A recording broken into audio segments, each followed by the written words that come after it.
Yep, better get the album. Start with an Amazon search, I suppose. Yeah. Mitski, Lush. Only streaming. Alright, Amoeba Records. Let's see what we get here. Mitski. Anything? I'm not seeing it. General search then? What do we got? Reddit. What does Reddit say? So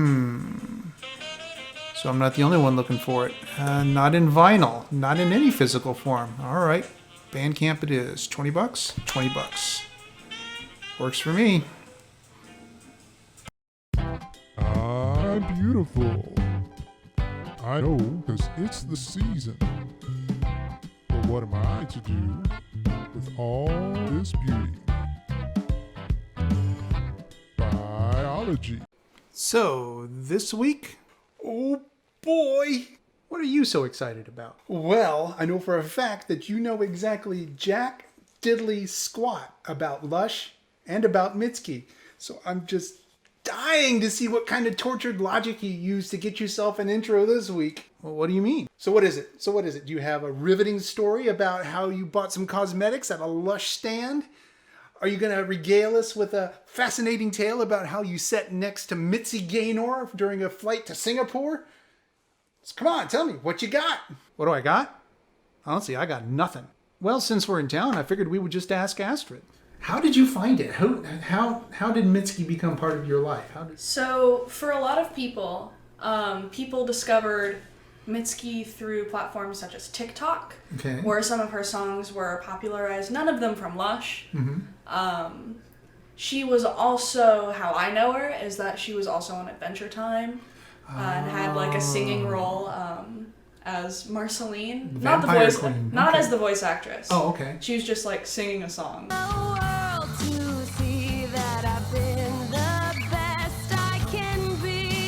And Mitski happened to be the one singing it. But for most people nowadays and around my age will have discovered her from like TikTok. But she's been around longer than that, obviously. Yeah. And I've always just known her as like Marceline. Got it. Right, I'm liquid smooth. Come touch me too. So you remember when J.K. Rowling published Harry Potter and the Half-Blood Prince? And all the folks in your life that snapped the book up suddenly started acting like they'd been put through something unspeakably traumatic, doing their best to help cushion the blow for you because they knew it was coming, but doing so without giving you too much of the book. You remember that? Nerd! Perhaps. The point being, that's what my life was like for the week or two before I started listening to Lush for the first time. Astrid had recommended the album to Emily. Emily played it, listened to it a few times, and then they both started dropping the hints. I was going to listen today, but I don't think I'm at an emotional point where I can handle listening to this album today. I mean, it's good, but I can't listen to it very often. No, I can't put on that dress today. So when I sat down to listen to Lush for the first time, I was fully expecting that by the time it was over, I'd need like a hanky and a hug. But as usual, my brain went to the music first. And I guess that's a good thing, because the first thing I noticed was not any kind of latent sadness, but the very next level, compositions. The single strongest vibe I got from the music component is a kind of disconnected melancholy. I don't know if there's a quick way that I can explain it, but what I can do is I can show you an example. The first song, Liquid Smooth, opens with a couple of pretty simple repeated major chords.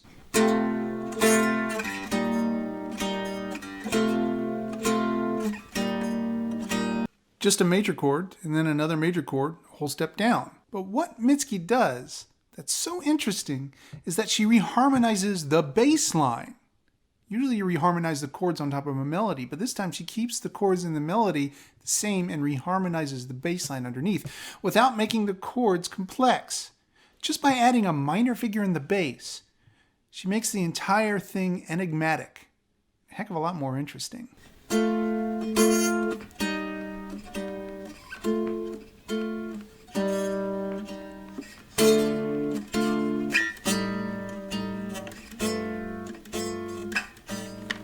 I love this kind of composition so much. One of my very favorite jazz albums of the past 10 years is The Imagined Savior is Far Easier to Paint by Ambrose Ikinmusira. That entire album is full of compositions that use these same kinds of simple, elegant figures. But the one that stands out as being the most like Lush, it's probably my favorite song on the album, is called Our Basement, brackets Ed. And what I'm going to do now is I'm going to stop and I'm going to have you listen to that song, and then I'd like you to tell me what you think. Okay. Yeah. Doing simple things. So, in terms of theme, Yeah. I can't really pick that up. You know, I actually have to like sit down with the lyrics. Yeah. In terms of like sound, tone, musicality, Yeah. I feel like it's a pretty good intersection between Mitski, especially the song Eric, I think is either the second or fourth song. You know, it's kind of almost hard to listen to. It's very uneasy. It puts you at unrest. Yeah. A good intersection between Eric and some of Bjork's work, I think. Mm-hmm. You know, very similar kinds of sounds, intentional dissonance, that same kind of like unwell, uneasy feeling that you get listening to it. That's all. That is all. When you listen to this album, when you have the headphones on, where are you mentally? What is the frame of mind that you're in when you think to yourself, I need to spin this? You don't have to be too personal if you don't want to, but what I'm more getting at is, do you go to it for a specific emotional hit, or do you go for it for the musical quality? Tell me a little bit about, you know, how this album lives in your life. Okay. This album obviously isn't a very happy album. So it's not something that's like on my list when I'm feeling ecstatic.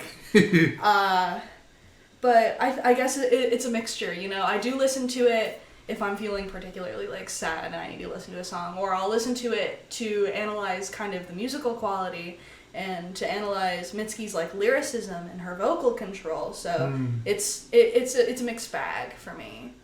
Something happened inside my brain as I was listening to the song Real Men. Or more accurately, it started really 2 songs previous to Real Men in a song called Eric.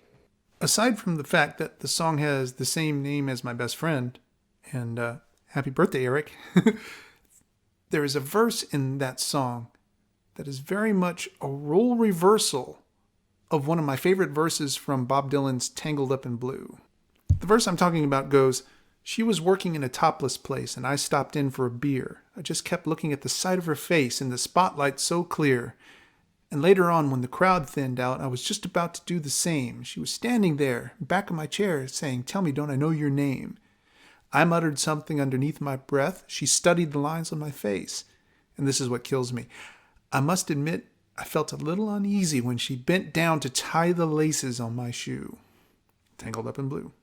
The image that creates, the image of kneeling down in front of someone to do something completely innocent, but in a circumstance that is far from innocent. That's the thing that's cool. And in Eric, the song Eric, here's what she sings. "You like control? Well, I do too. Take off my clothes and watch me move. You can come closer. I'll let you hurt me how you choose. Help me with the zipper on my skirt. It's stuck. As you kneel, I'll be watching you fix me. This view of you, of the top of your head, makes me forgive you." And the difference in perspective between those 2 verses, that's what started the connections going in my head. By the time I got to Real Men, and I started hearing her sing things like, "Real men don't need other people, and real men suck it in. Real men don't flinch or bleed in public." That's when it finally clicked in my brain. And the conclusion I came to was something like this. There are some truly magnificent songwriters out there, both men and women. But even the best songwriters who are men, when they write songs about love, honestly, they can be as eloquent as they possibly can with their turns of phrase, but still the message you get about what they're experiencing is some version of, I want you, I long for you, I love you, you broke my heart, I'm sad you left, I'm angry you left. Some very basic, I either want a connection or I'm sad the connection is gone. That kind of a level. But when I think of the songs about love written honestly by women, the messages are much more nuanced. I don't expect much, but you make me feel safe, and that's enough for now. I have already made my mind up that this won't last, but we'll be okay until we coast to a stop. You're going to hurt me because that's what men do, but I can see that you won't do it intentionally, so I'll bear it for as long as I can. Completely different ballgame, right? And you want to talk about different levels of emotional maturity? And as broken up and deeply affected as I was when I listened to Lana Del Rey, I found that there's something different here. See, I think Mitski has something that Lana Del Rey doesn't have. Mitski never stops speaking from the heart.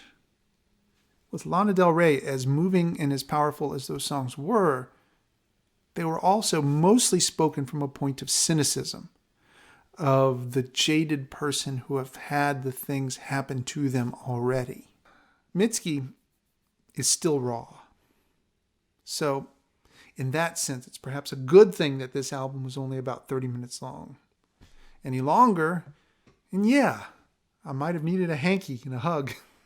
It's smooth. Come touch me too.